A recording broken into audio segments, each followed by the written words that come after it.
بسم اللہ الرحمن الرحیم۔ حدیث مبارکہ۔ رسول اللہ صلی اللہ علیہ وسلم بیت الخلاء میں جاتے تو میں اور ایک لڑکا پانی کا برتن اور نیزہ لے کر چلتے تھے۔ پانی سے آپ صلی اللہ علیہ وسلم طہارت کیا کرتے تھے۔ دوسری سند سے نظر اور شازان نے اس حدیث کی شعبہ سے مطابقت کی ہے۔ عنزہ لاٹھی کو کہتے ہیں جس پر پھلکا لگا ہوا ہو۔ یہ پہلی حدیث ہے۔ ایک دوسری حدیث بھی نقل کیے ہیں۔ رسول اللہ صلی اللہ علیہ وسلم نے ارشاد فرمایا، جب تم میں سے کوئی پانی پیے تو برتن میں سانس نہ لے، اور جب بیت الخلاء میں جائے تو اپنی شرمگاہ کو داہنے ہاتھ سے نہ چھوئے اور نہ داہنے ہاتھ سے استنجا کرے۔ یہ حدیث نمبر 152 ہے اوپر والی، اور دوسری حدیث یہ 153 ہے۔ ان دونوں حدیثوں کو حضرت امام بخاری رحمۃ اللہ علیہ اپنی کتاب صحیح بخاری شریف میں نقل کیے ہیں اور پوری امت تک پہنچانے کی کوشش کی ہے، کیونکہ بہت ہی جامع حدیث ہے اور صحیح روایت ہے۔ پہلی حدیث میں یہ بیان کیا گیا ہے کہ جب رسول اللہ صلی اللہ علیہ وسلم قضاء حاجت کے لیے، رفع حاجت کے لیے، یعنی استنجا کرنے کے لیے تشریف لے جاتے، ایک صحابی بیان کرتے ہیں کہ میں اور ایک لڑکا پانی کا برتن اور نیزہ لے کر آپ صلی اللہ علیہ وسلم کے پیچھے پیچھے جاتے۔ اس لیے جاتے تاکہ آپ صلی اللہ علیہ وسلم اس پانی سے استنجا کرے، طہارت کرے، پاکی حاصل کرے۔ پتہ یہ چلا کہ صحابہ کرام آپ صلی اللہ علیہ وسلم کی خدمت کے در پہ رہتے۔ اس فراق میں رہتے کب خدمت کا موقع ملے اور ہم لوگ حضور پاک صلی اللہ علیہ وسلم کی خدمت کریں۔ اس لیے روایتوں میں ملتا ہے کہ آپ صلی اللہ علیہ وسلم جب بھی جہاں بھی جاتے تو صحابہ آپ صلی اللہ علیہ وسلم کے ساتھ ہو جاتے۔ جنگ میں گئے تو صحابہ ساتھ ہیں، بازار گئے تو صحابہ کرام ساتھ، استنجا کے لیے گئے، جیسے اس روایت سے پتہ چلا کہ پانی لے کر آپ صلی اللہ علیہ وسلم کے پیچھے پیچھے جاتے، کہ پتہ نہیں کس وقت کس چیز کی ضرورت ہو ہمارے نبی کو اور اس ضرورت کو پورا کیا جائے۔ غرض یہ کہ حضور پاک صلی اللہ علیہ وسلم کے خدمت کی تلاش میں صحابہ کرام رہتے۔ اس لیے ہمارے نبی کے ہر قول، ہر فعل اور ہر عمل امت کے سامنے بکھرے پڑے ہیں۔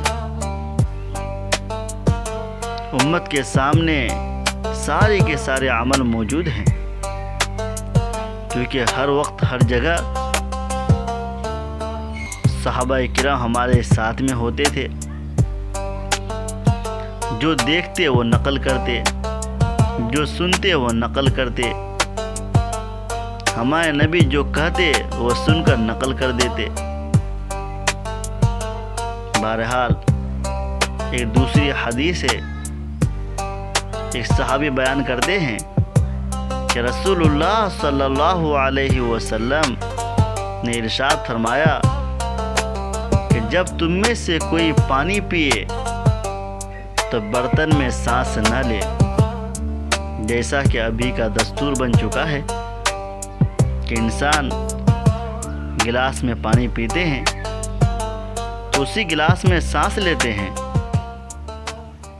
نہیں بلکہ پانی کم سے کم 3 سانس میں پیے، اور جب بھی سانس لے تو گلاس کو منہ سے الگ کرے تاکہ ہمارا سانس گلاس میں نہ جائے۔ ابھی کے وقت میں میڈیکل سائنس بھی یہ کہتی ہے کہ سانس نہ لیا جائے تاکہ جو جراثیم اندر سے نکلے وہ جراثیم پانی میں نہ ملے۔ اگر پانی میں ملے گا پھر اس پانی کو پیا جائے تو انسان کی طبیعت خراب ہوگی۔ اس چیز کو ہمارے نبی حضور پاک صلی اللہ علیہ وسلم آج سے 1400 سال پہلے یہ بیان فرما دیے کہ جب تم پانی پیو تو برتن میں سانس نہ لو، بلکہ جب سانس لینا ہو تو برتن کو منہ سے الگ کرو، پھر سانس لو، پھر پانی پیو۔ اور جب حضور پاک صلی اللہ علیہ وسلم بیت الخلاء میں جاتے تو اپنا دائنا ہاتھ شرمگاہ میں نہ لگاتے، امت کو بھی بتائے کہ جب تم بیت الخلاء میں جاؤ تو اپنے دائنے ہاتھ سے استنجا نہ کرو، دائنے ہاتھ شرمگاہ میں نہ لگاؤ، بلکہ بائیں ہاتھ سے استنجا کرو، بائیں ہاتھ سے قضاء حاجت کرو، بائیں ہاتھ سے رفع حاجت کرو، کیونکہ دائنا ہاتھ یہ پاک چیز کے لیے ہے، ناپاک چیز کے لیے نہیں۔ جب انسان قضاء حاجت کے لیے جائے گا،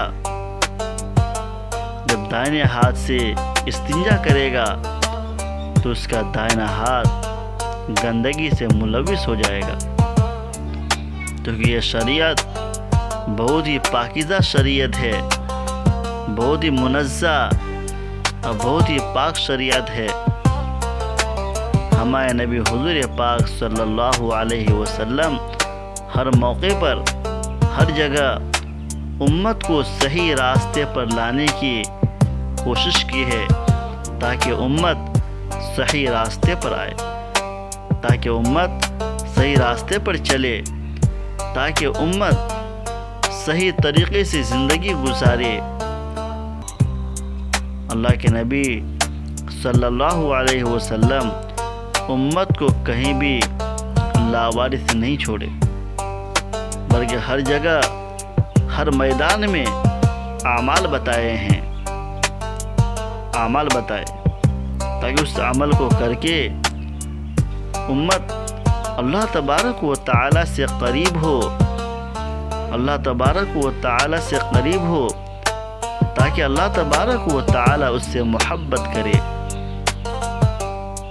اپنا بنا لے، اور اللہ تبارک و تعالی اس کو دنیا میں چین کی، سکون کی، عزت کی، راحت کی، اطمینان کی زندگی دے، اور جو ہی وہ انسان دنیا سے رخصت ہو اللہ تبارک و تعالی کے بارگاہ میں جائے تو اللہ تبارک و تعالی خوش ہو کر اس کو جنت دے۔